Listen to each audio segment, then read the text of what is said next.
ப்ராப்பராக எர்த்திங் பண்ணுறது எப்படின்னு பார்க்க போகிறோம். ஒரு 6 அடி லென்த்து ஜிஐ பைப் எடுத்துக்கிறோம். ஒரு 6 ஃபீட் இருக்க மாதிரியே பார்த்துக்கிறோம். இது நம்ம வந்து ஒரு அந்தளவுக்கு நம்ம குழி நல்லா எடுத்துக்கிறோம். இந்த மாதிரி பைப் இருந்தாலே போதும். இதில் நம்ம குழி எடுத்தாலே கரெக்டாக இருக்கும். லைட்டாக தண்ணி ஊற்றி ஊற வச்சுக்கிறோம். ஊற வச்சுட்டு நல்லா கொத்தும்போது அதில் உள்ள மண்ணெலாம் வந்துடும். ரொம்ப அகலமாலாம் எடுக்க வேண்டியதில்லை. ஒரு ரவுண்டாக நம்ம எடுத்தாலே போதும்.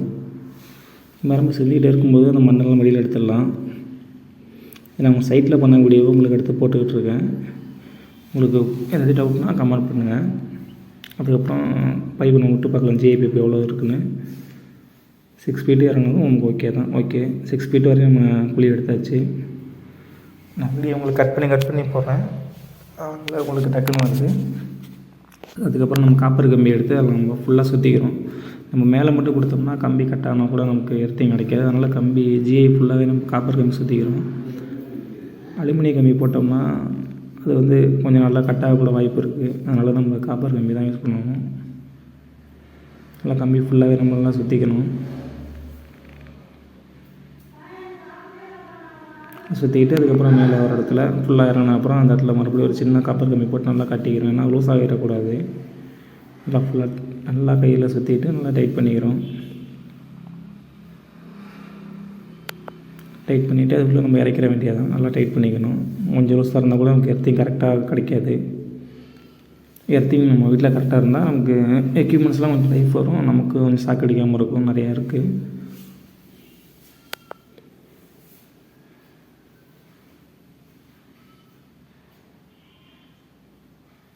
நல்லா டைட் பண்ணிவிட்டு உள்ளே இறக்கிற வேண்டியதான். டைட் பண்ணிட்டு வீட்டிலேருந்து வர எடுத்து அந்த பைப்பில் அந்த குழியில் இருக்குது பார்த்தீங்களா, அதை நாங்கள் எனர்ஜி மீட்லேருந்து எடுத்து வச்சுருக்க கம்பி, அந்த கம்பியும் ஒன்றா நம்ம ஜாயின் பண்ணிக்க வேண்டியதான். எல்லா கட்டியும் வச்சு நல்லா ஜாயின் பண்ணிக்கிட்டு அந்த கம்பியும் உள்ளே வச்சிட வேண்டியதான். அவ்வளோதான் நம்ம எர்த்திங் பண்ணுறதுக்காக நம்ம செய்ய வேண்டிய வேலை. இதுக்கப்புறம் இன்னும் கொஞ்சம் பாதி வேலை இருக்குது. நல்லா கறி உப்புலாம் நல்லா மிக்ஸ் பண்ணிக்கணும். அதை நம்ம கண்டினியூவாக காட்டுறோம் உங்களுக்கு. இதுதான் அந்த உப்பு. நம்ம ஒரு 6 கிலோ எடுத்தாலே போதும். நம்ம எடுத்துகிட்டு புளிக்கு உப்பும் எடுத்துக்கணும். உப்பு எடுத்துகிட்டு கறியும் எடுத்துக்கணும். கறி வந்து நல்லா தூளாக எடுத்துக்கணும். இது நம்ம சாக்கில் போட்டு நல்லா கம்பில் அடிச்சுக்க வேண்டியதான். ஏன்னா தூளாக போட்டால் தான் நல்லா நமக்கு கீழே வரையும் போகும். நல்லா உங்களுக்கு ஈரப்பதமாக இருக்கும். அதுக்கப்புறம் கொட்டணும். உப்பு திரும்ப கறி ரெண்டையும் மாற்றி மாற்றி கொட்டிகிட்டே இருக்கணும். உப்பு கல் உப்பு நமக்கு போதும். தூள் உப்பு தேவை வேண்டியதில்லை.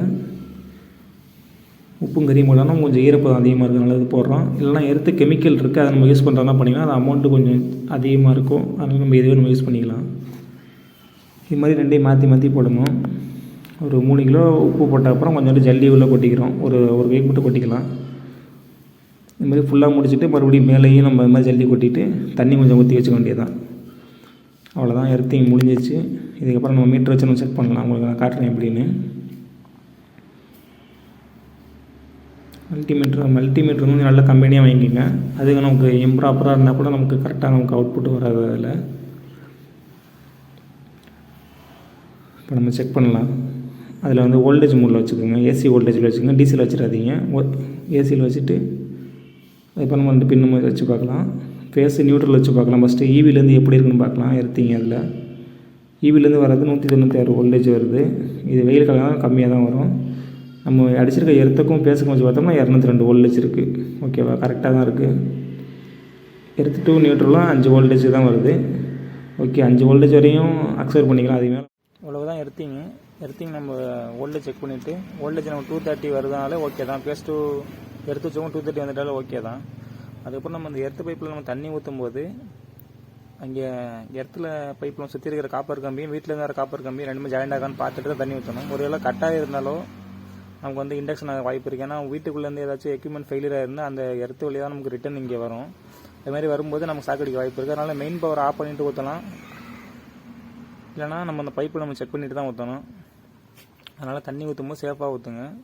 நமக்கு அந்த கறி உப்பு போட்டதுனாலே நமக்கு அதிகமாக ஈரப்பதம் இருக்கும்.